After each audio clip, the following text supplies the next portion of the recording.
여러분 광고 주보에 보신 것처럼 지금 보신 것처럼 6월 18일에 낭독극이 있습니다.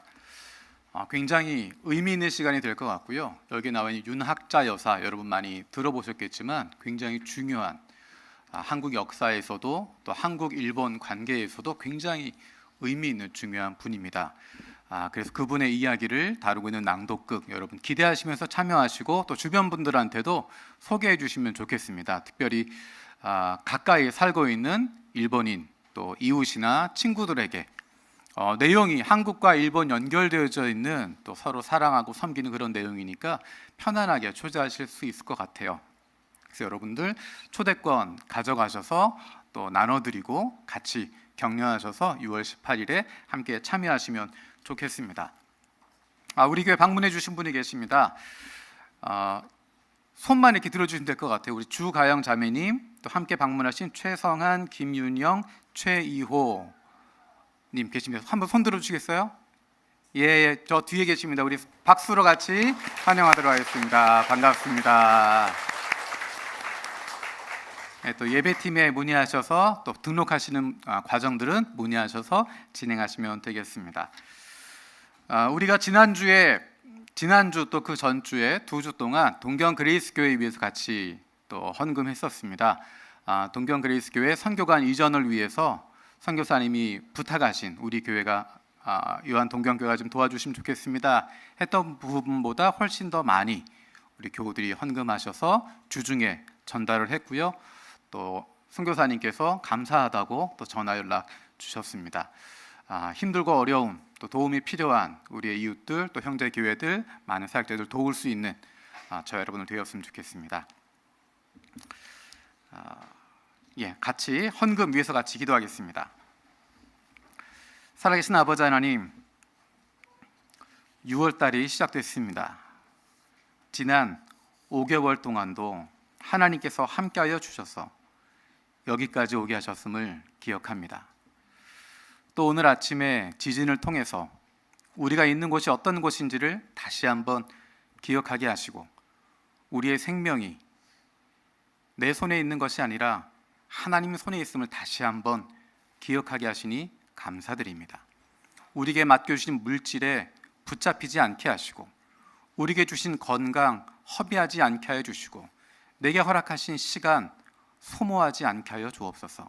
하나님께서 맡겨주신 것임을 기억하게 하여 주시고 우리에게 주신 사랑하는 사람들, 소중한 사람들 사랑하고 섬기는데 하나님이 기뻐하시는 일들 행하는데 쓰임받게 하여 주옵소서. 결단의 마음을 가지고 우리에게는 물질 가운데 일부를 교회 앞에 드립니다. 이 물질뿐만 아니라 우리에게 맡겨주신 물질들이 건강이, 시간이 내 것이 아니라 하나님께서 주신 선물임을 맡겨주신 것임을 기억하게 하시고 그로 말미암아 우리의 시간이 쓰여지는 곳에 우리의 몸이 움직이는 곳에 우리의 물질이 사용되어지는 곳에 하나님의 기쁨이 함께할 수 있도록 인도하여 주옵소서. 특별히 몸이 힘들고 어려운 지체들이 있습니다. 마음이 힘들고 상한 지체들이 있습니다. 주님께서 함께하여 주셔서 아픈 부위를 안수하여 주시고 예배하는 가운데 성령으로 치유받는 시간 되게 하여 주옵소서. 감사드리고 예수님의 이름으로 기도드립니다. 아멘. 우리가 주일에 사도행전 말씀을 같이 계속 나누고 있습니다. 예수님께서 이 땅에 오셔서 공생애를 마치시고 십자가에 달려 죽으셨습니다. 하지만 하나님께서 그를 다시 살리셨습니다. 그리고 40일 동안 제자들과 함께 하시면서 그들에게 하나님 나라에 대한 말씀들을 가르치십니다. 그리고 마침내 성령을 약속하시고 승천하시게 됩니다. 예수님을 쳐다보고 있는 제자들에게, 예수님이 떠나가신 모습을 바라보고 있는 제자들에게 두 천사가 나타나서 이야기합니다. 너희들은 어떻게 예수님 떠난 그곳만 쳐다보고 서 있느냐? 너희를 떠나서 하늘로 올라가신 그 예수님은 너희가 본 그대로 다시 오실 것이다 말씀하십니다. 여기까지가 지난주에 같이 나눴던 내용입니다. 오늘의 본문은 사도행전 1장 21절에서 26절입니다. 우리 함께 읽도록 하겠습니다. 이러함으로 요한의 세례부터 우리 가운데서 올려져 가신 날까지 주 예수께서 우리 가운데 출입하실 때 항상 우리와 함께 다니던 사람 중에 하나를 세워 우리와 더불어 예수께서 부활하심을 증언할 사람이 되게 하여야 하리라 하거늘 그들이 두 사람을 내세우니 하나는 바사바라고도 하고 별명은 유스도라고 하는 요셉이요 하나는 matti아라. 그들이 기도하여 이르되 못사람의 마음을 아시는 주여 이 두 사람 중에 누가 주님께 택하신 바가 되어 봉사와 및 사도의 직무를 대신할 자인지를 보이시옵소서. 유다는 이 직무를 버리고 제 것으로 갔나이다 하고 제비를 뽑아 matti아를 얻으니 그가 11 사도의 수에 들어가니라. 아멘. 예수께서 승천하시고 예수님은 가셔야 할 길을 가십니다. 그리고 제자들은 그들에게 맡겨진 일들, 이 땅 위에서 그들에게 맡겨진 일을 하기 위해서 움직이게 됩니다. 예수님을 사랑하는 만큼, 예수님을 사모하는 만큼, 예수님께서 다시 오시기를 간절히 기다리는 만큼 간절한 마음을 가지고 이 땅 위에서 맡겨주신 삶을, 증인의 삶을 시작하게 되는 것입니다. 그 시작이 바로 예루살렘으로 돌아가는 것이었습니다. 이것은 마치 변화산에서 제자들이 내려오는 모습과 같습니다. 변화산에서 영광스러운 모습을 보고 야 여기에 머물렀으면 좋겠다. 여기가 정말 최고의 곳이구나.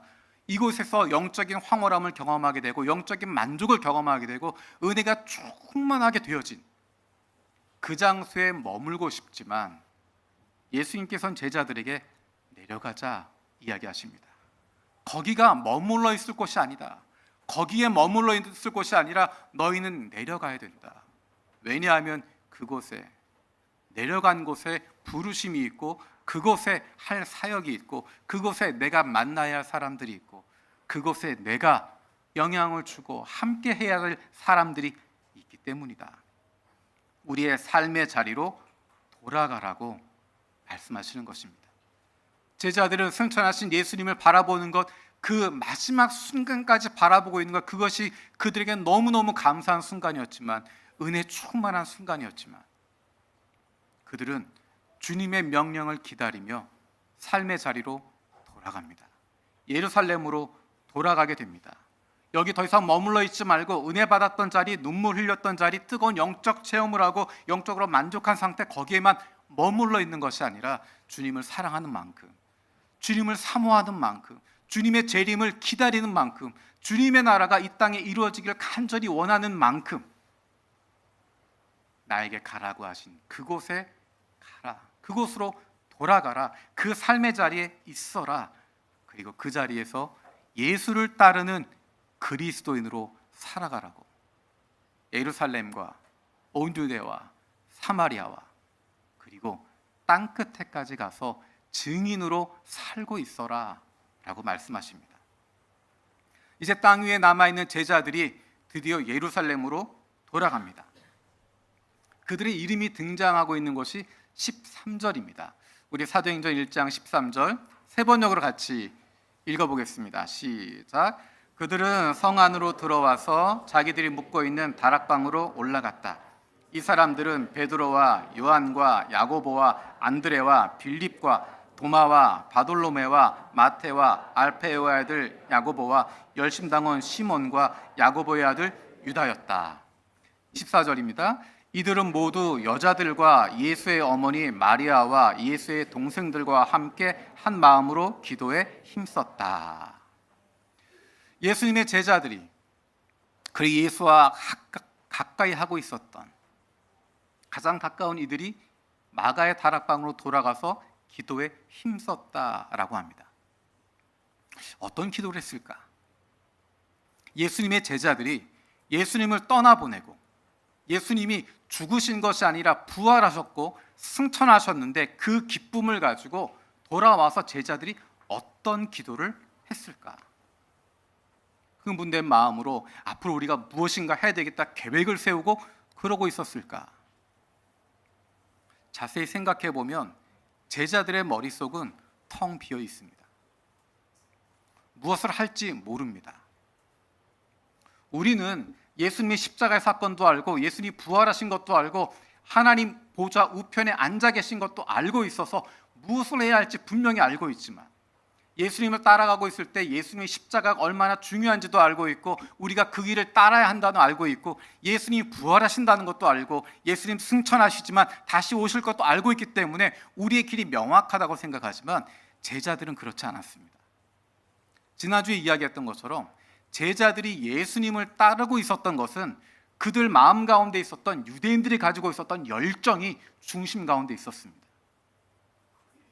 유대인들은 400여 년 동안 다른 나라에 노예 생활을 하고 포로 생활을 하고 식민지 생활을 하면서 우리가 다윗의 자손인데 하나님의 나라인데 왜 우리가 이렇게 살고 있어야 되나 안타까움을 가지고 있었고, 하나님은 선지자들을 통해서 그날이 오면 내가 메시아를 보내고 그날이 오면 내 나라를 회복할 거다 메시지를 주시고 사람들은 그 마음을 품고 있었습니다. 메시아가 오시면, 그날이 오면 다윗의 나라가 회복될 거다. 이스라엘이 회복될 거다. 그 나라를 찾을 것이다. 드디어 세계 가운데 빛나는 나라가 될 것이고 그동안 우리를 압박하고 압제했던 그 나라들 보기 좋게 뒤집을 것이다. 그 꿈을 가지고 있었는데 3년 동안 그 마음으로 예수님을 따라다니고 있었는데 예수님은 그게 아니라는 겁니다. 그들이 메시아로 고백하고 있었던 예수님은 전혀 그 이야기를 하시지 않습니다. 예수님이 하나님 나라 말씀하지만 제자들이 생각했던 것과는 전혀 달랐습니다. 제자들은 다윗의 왕국을 회복하는 것, 다윗의 장손이신 예수 그리스도 메시아 그분을 왕으로 세워서 우리가 승리하자, 힘으로 이 나라를 일으키자라고 생각했지만, 예수님은 오히려 자신을 십자가에 내어주는 연약한 죽음의 길을 선택하시고 부활하셨지만 그것을 하나의 무기로 삼지 않으시고 오히려 제자들을 숨어 다니시며 만나시면서 그들을 격려해 주시고 세워 주십니다. 혁명에 대한 이야기를 하지 않습니다. 예수님께서 그리고 하늘로 올라가셨습니다. 제자들의 마지막 관심사는 그러면 이제라도 예수님이 중심돼서 이스라엘을 회복하고 다윗의 나라를 다시 세울까 마음먹었지만, 예수님은 말씀하십니다. 그건 하나님이 하실 거고 너희들은 상관할 바가 아니고 너희들은 거기서 관심을 끄고 너희는 성령의 충만을 받으라. 그러면 너희는 증인이 될 것이다. 그리고 예수님이 떠나가 버리십니다. 제자들이 이제 무엇을 할까? 누군가 나서서, 탁월한 지도자가 나서서 그래 우리가 가야 할 길은 이거야, 앞으로 이거를 해야 돼, 이런 기도점을 가지고 나가자, 이런 계획을 세우자, 앞으로 우리가 로드맵을 세워서 앞으로 뭔가를 하고 다음 달에 무엇을 하고 내년에 어떤 것을 세우고 최종적인 우리의 골은 여기다 라고 말해준 사람도 없고, 지금 당장 우리가 기도해야 될 제목이 무엇인지, 우리가 가야 할 것이 어딘지 알 수도 없고, 지금까지 그들이 걸어왔던 경험, 그것을 미루어 보았을 때 앞으로 나갈 길을 예상할 수도 없었고, 그들이 가지고 있는 경험으로도 생각할 수 없고 지식으로도 찾을 수 없고 탁월한 지도자가 세워져 있는 것도 아니고, 그들이 할 수 있는 한 가지 길, 그것은 예수님께서 말씀하신 내가 떠나가면 아버지께서 보내주실 보혜사 성령을 기다려라, 그것뿐이었습니다.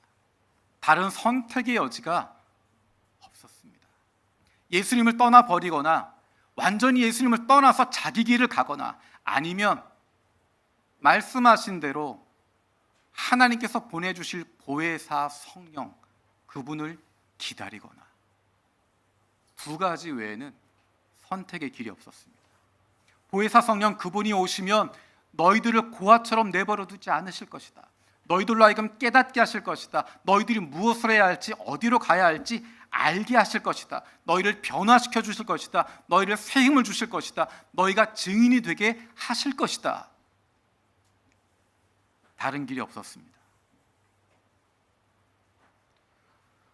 오늘 발견하게 되는 제자들의 놀라운 점은 바로 그 부분입니다. 다른 선택지가 없었을 때 포기하지 않았다는 것입니다. 포기하지 않고 그 길을 붙잡고 있습니다. 기도하고 있습니다. 약속하신 성령의 충만을 우리에게 주시옵소서. 주님께서 약속하신 성령을 우리에게 부어주셔서 주님이 말씀하신 것이 무엇인지 깨닫게 하여 주시고, 우리가 어디로 가야 할지 알게 하여 주시고, 우리가 변화되게 하여 주시고, 그것을 감당할 수 있는 힘을 갖게 하여 주시고, 우리에게 능력을 더하여 주시고, 주님 말씀하신 대로 예루살렘과 온 유대와 사마리아와 땅끝에서 예수 그리스도의 증인으로 살아갈 수 있게 해주십시오. 지금까지는 예수의 이름을 말하는 것만으로도 고통을 당하고 아픔을 당하기 때문에 입 다물고 있어야 됐지만, 지금까지는 우리의 배경도 없고 지식도 없어서 아무것도 하지 못하고 있었지만, 어디로 가야 할지 무엇을 할지 알지 못하고 있었지만, 성령께서 우리 가운데 충만하게 임하셔서 우리를 변화시켜 주시고 주님이 원하시는 길로 가게 해 주십시오. 약속하신 성령의 충만을 간구하는 것입니다. 사실 그 모습이 우리의 모습과 같지 않습니까? 우리가 예수 믿는다고 하는데, 우리가 교회라고 이야기하는데, 우리에게 어떤 선택이 있습니까? 우리가 어떻게 살아야 할 것인지, 어떤 길로 가야 할 것인지, 어디로 가야 할지 도저히 한 걸음 한 걸음 나갈 길을 모르지 않습니까? 교회 안에서도 마음은 나뉘어져 있고, 누구도 신뢰할 수 없고, 희망도 가질 수 없고, 무엇인가 해볼 엄두도 나지 않고, 과거의 경험에서 앞으로의 길을 찾을 수도 없고, 누군가의 지식이 있는 것도 아니고, 어떤 지도자가 나선다고 달라질 것 같지도 않고, 길은 한 가지밖에 없습니다. 제자들이 했던 것처럼, 길을 잃어버린 제자들이 했던 것처럼 길은 한 가지밖에 없습니다. 성령의 충만을 구하는 것입니다. 성령께서 주님이 약속하셨던 그 성령이 우리 가운데 충만하게 역사하여 주셔서 우리로 깨닫게 하시고, 알게 하시고, 변화되게 하시고, 새로워지게 하시고, 주님이 원하시는 길을 가게 해 주십시오. 제자들이 한 마음으로 기도하면서, 제자들뿐만 아니라 예수의 형제들도, 예수의 어머니도, 그리고 120명의 성도들이 함께 모여 기도하는 가운데 제자들이 했던 한 가지 일이 있습니다. 그것이 오늘 읽었던 본문에 등장하고 있는 것입니다. 12 제자 중에 하나였던 가롯 유다의 자리를 대신할 사람을 세우는 것입니다. 13절에 조금 전에 읽었던 예수님의 제자들의 이름, 여러분 생각해 보십시오. 얼마나 자랑스러운 이름들입니까? 우리 13절 다시 한번 읽어볼까요? 13절입니다. 읽겠습니다. 시작. 그들은 성 안으로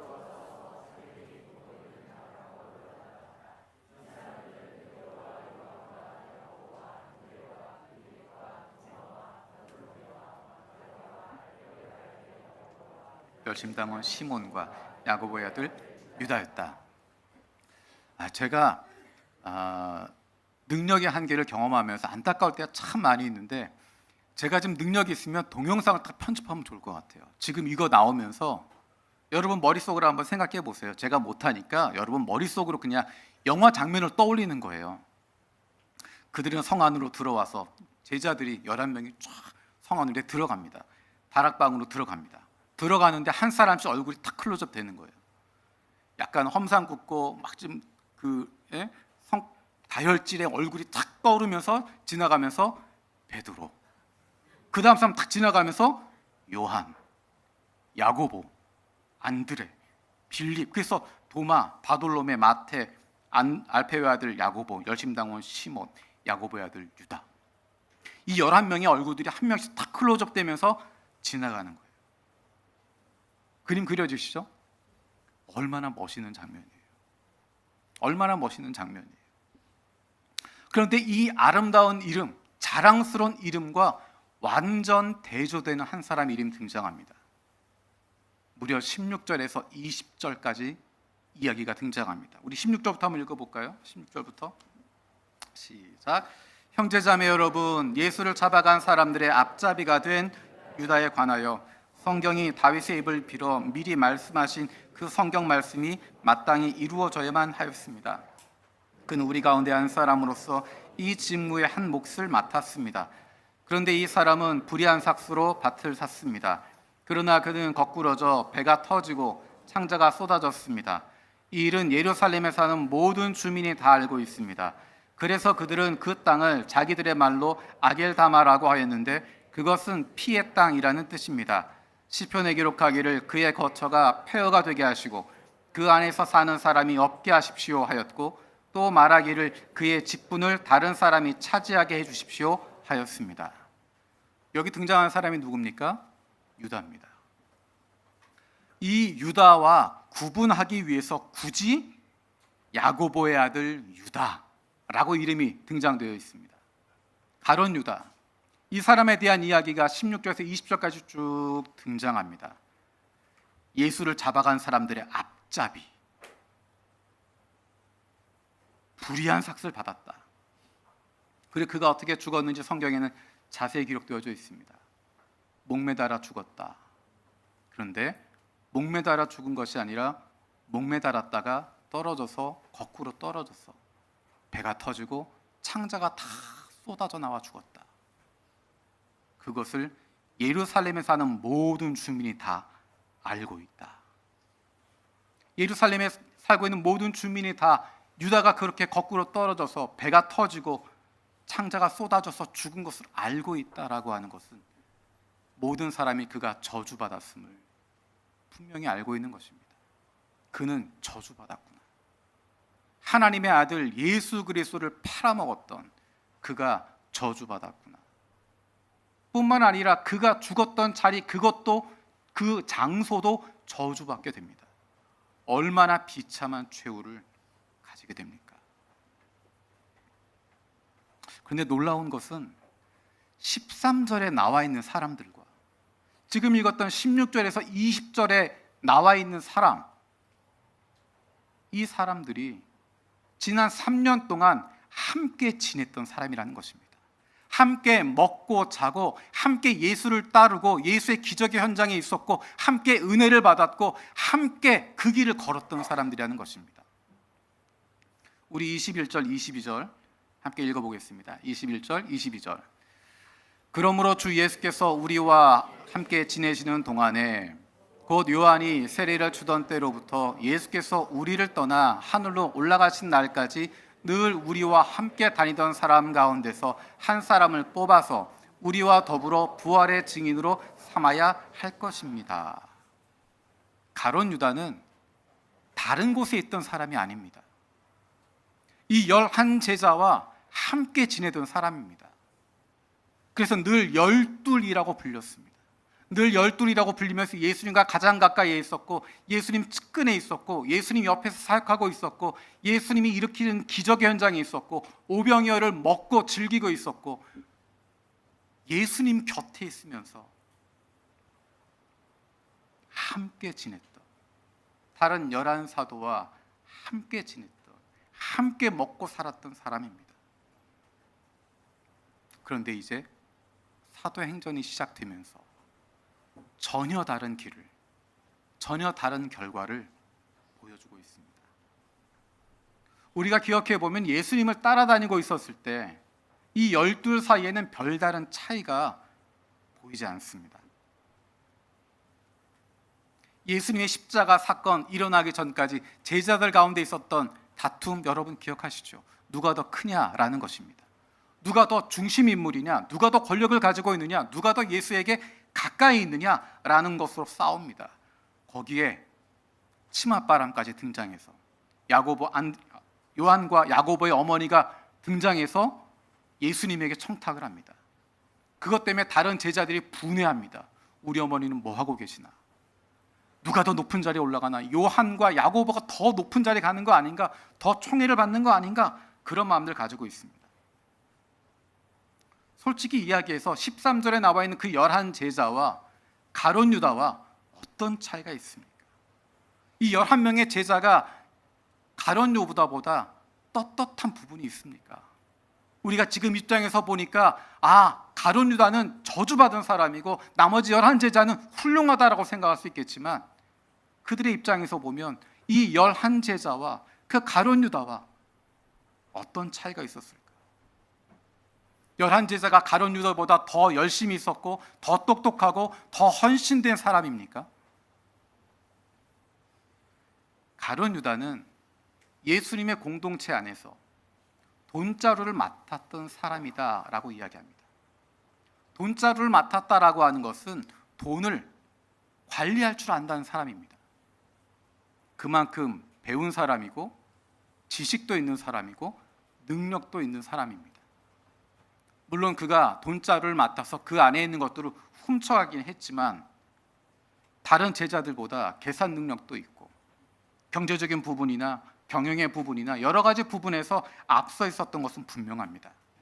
이런저런 것 잘 알고 있었던, 그리고 다른 존재감 없는 제자들과 다르게 예수님과 대화했던 이야기들이 등장하고 있습니다. 물론 부정적인 상황이 나와 있는 부분이지만 다른 제자들은 존재감이 전혀 없음에도 불구하고 예수님과의 대화가 나타날 정도로, 어쩌면 오히려 다른 제자들보다 더 존재감이 있고 더 능력 있고 더 돋보이는 인물입니다. 제자들 가운데 대표적인 사람 베드로와 가룟 유다를 비교하면 어떻습니까? 가룟 유다는 예수님을 팔기만 했지, 베드로는 예수를 모른다고 3번이나 부인해 버립니다. 3번이나 부인하는데 우리 표현으로 3번 부인했다라는 것이지만 성경에서는 욕하며 저주하며 부인했다라고 이야기합니다. 바로 전에 내가 예수님을 위해서 목숨까지 버리겠습니다, 다른 제자들 다 도망치더라도 나는 예수님 따르겠습니다 라고 장담했지만 그가 예수를 모른다라고 3번이나 저주하며 부인했습니다.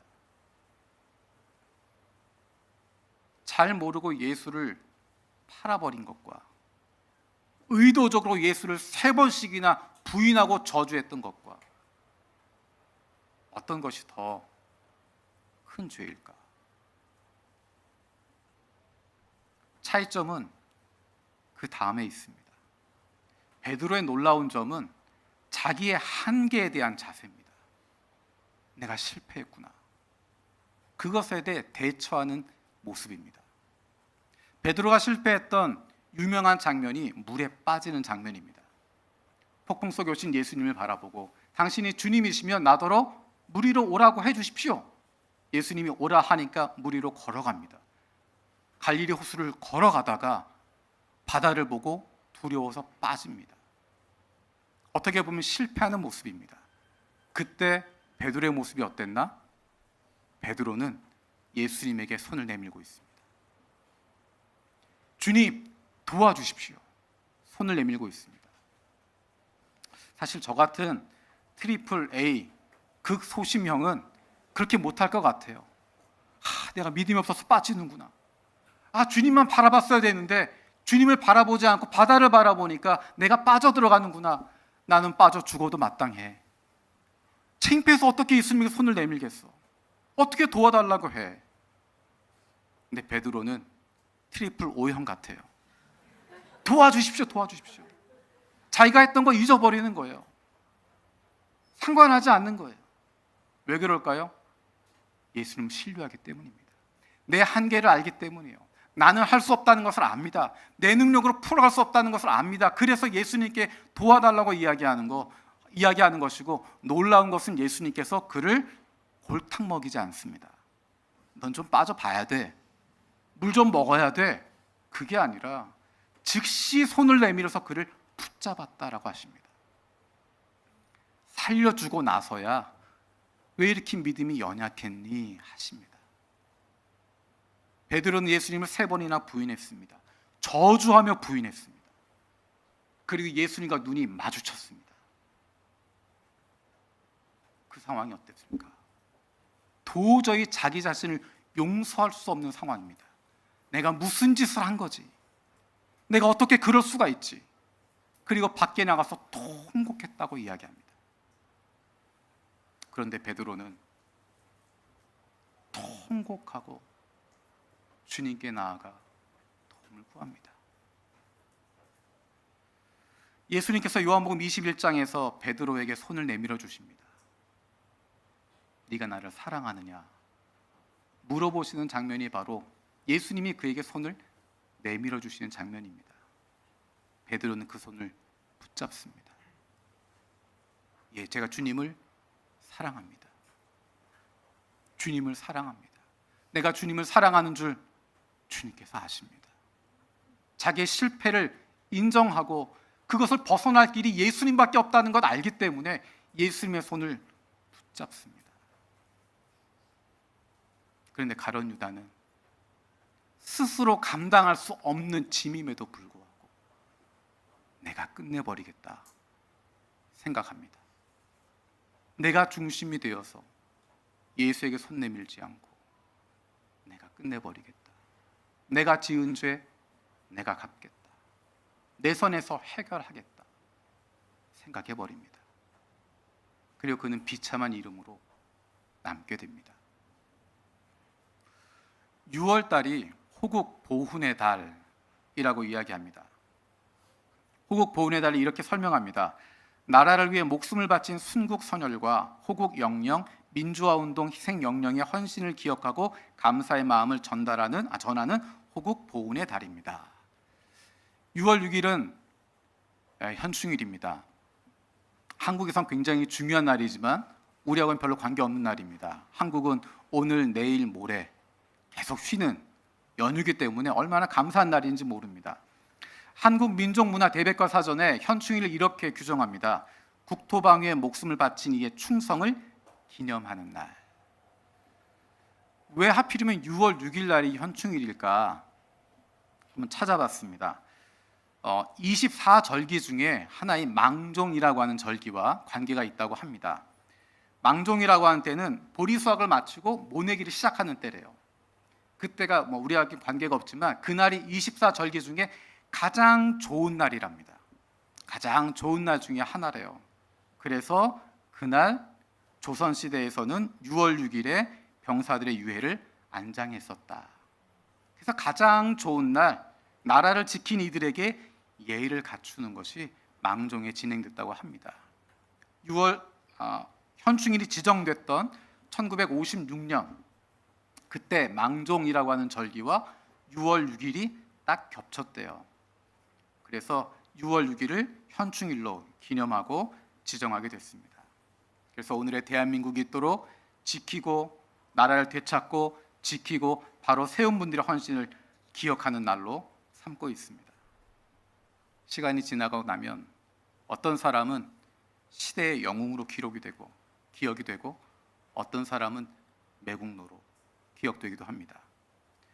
제가 한국에서 한 식당에서 굉장히 멋있는 붓글씨를 발견을 했어요. 여러분 아시는 것처럼 저 한자 굉장히 안 좋아합니다. 하지만 한자 붓글씨 되어 있는 것은 굉장히 예쁜 그림처럼 보이기 때문에 그림 보는 눈이 있어서 보고 야 저건 잘 썼다. 의미는 모르지만 그림이 멋지다라고 볼 수 있습니다. 제가 지금까지 봤던 붓글씨 중에 가장 멋있는 붓글씨를 발견했습니다. 그리고 그것이 또 원본인 거예요.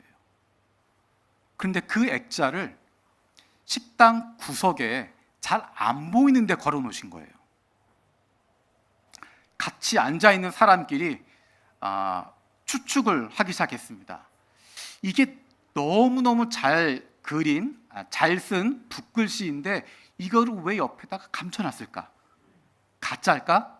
자세히 보니까 진짜 같아요. 종이도 굉장히 낡아 있고 그런 부분들이 약간 물도 좀 들어가 있고 굉장히 낡아 있는 거예요. 글씨를 쭉 읽어가다가 잘 모르는 한자지만 마지막 세 글자를 읽고 답이 나왔습니다. 정말 멋있게 글씨를 쫙 썼어요. 전혀 못 알아볼 한자로 쓰시고 맨 마지막에 딱 세 글자가 써 있었습니다. 이완용. 이완용 씨는 조선 3대 명필가 중에 한 사람으로 불린다고 합니다.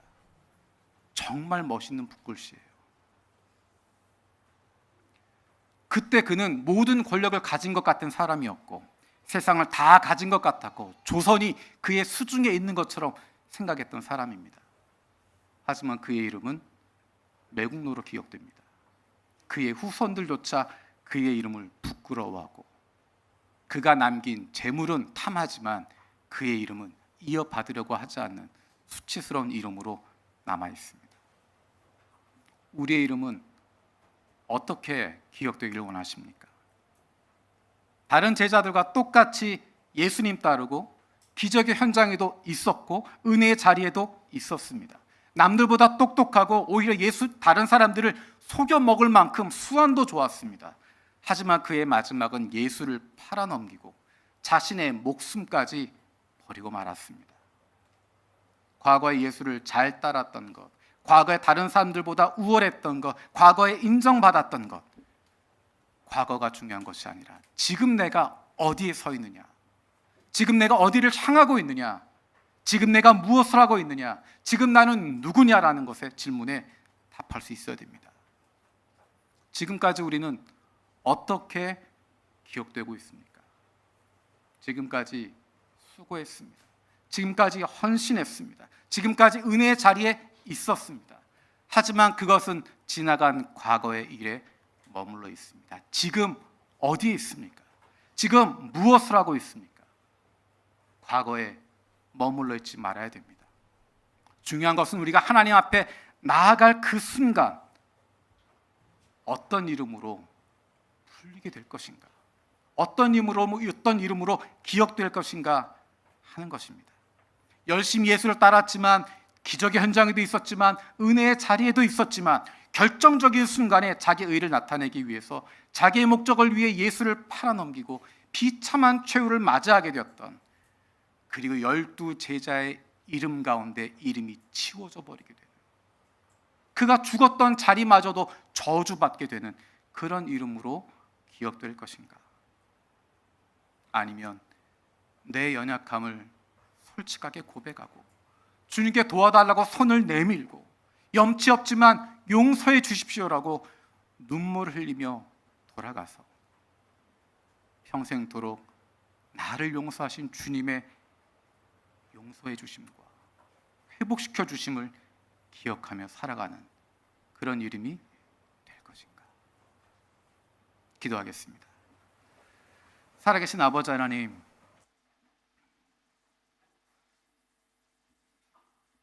지금까지 나의 이름은 어떻게 기억되고 있었을까?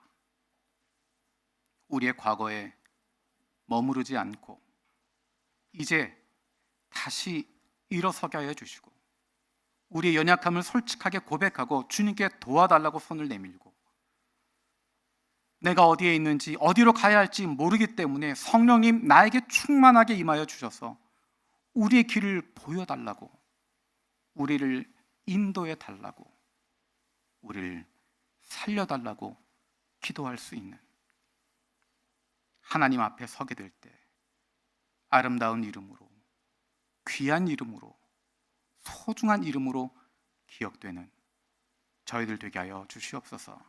감사드리고 예수님의 이름으로 기도드립니다. 아멘.